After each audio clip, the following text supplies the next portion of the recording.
73. The Restoration of Education. Chalcedon Position Paper, number 219, December 1997. The background of American schooling is the Protestant emphasis on the reading of the Bible. The Calvinistic and Lutheran emphasis on literacy came from its biblical doctrine of God.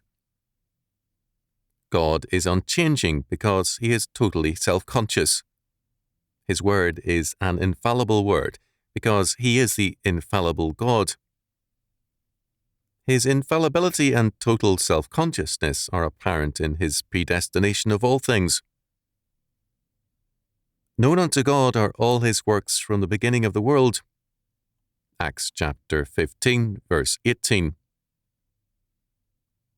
Such knowledge is only possible to a totally self-conscious, omnipotent, and infallible God. The Bible, his word, is an expression of his being and its infallibility. Knowledge of it is thus basic to existence. Reading, thus, has a dimension in biblical religion not found in any other. When, as in some areas of the Christian world, literacy, tradition, or anything other than the Bible is given priority, the result is a regression into a non-Christian religion. Mystery will then be stressed above knowledge. The American Puritans stressed literacy to defeat that old deluder, Satan. Education was also important to man in terms of his calling. Schooling was thus very practical. In my youth, older men with any American schooling were excellent at figuring. They could calculate in their heads data about crops, expenses, and so on. Early American schooling, and in the era of the early Republic prior to Horace Mann, had short years, 6 weeks to 3 months. It was solid and hard training because the parents expected it. Reading, writing, and arithmetic taught to the tune of the hickory stick was what they wanted for their children.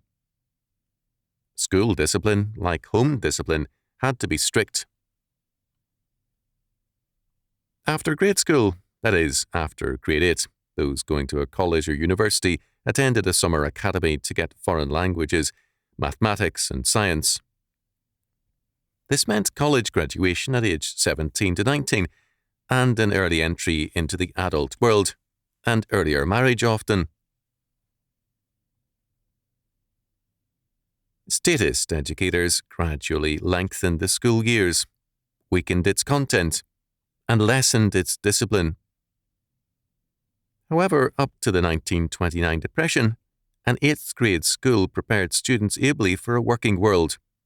They had the basic skills. With the 1929 Depression, state compulsory attendance laws were raised, even up to 16 and 18, to remove vast numbers from the workforce. Many youths unemployed returned to school, that is, high school. In my high school years, graduating in 1934, many students who were involved in sports were routinely disqualified from further participation because they had reached their 21st birthday.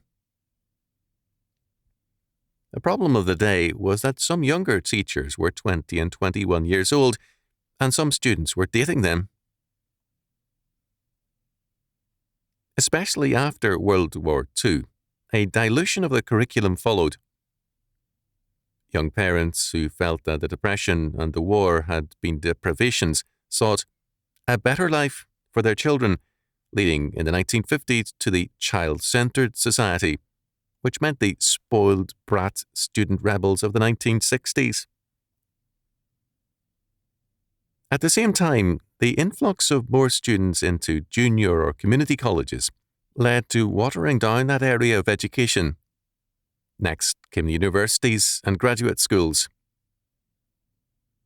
Christian and home schools must take the lead in reversing all this, in shortening the present K through 12 schooling into K through 8, or at most K through 9, and by again making higher education into sound schooling.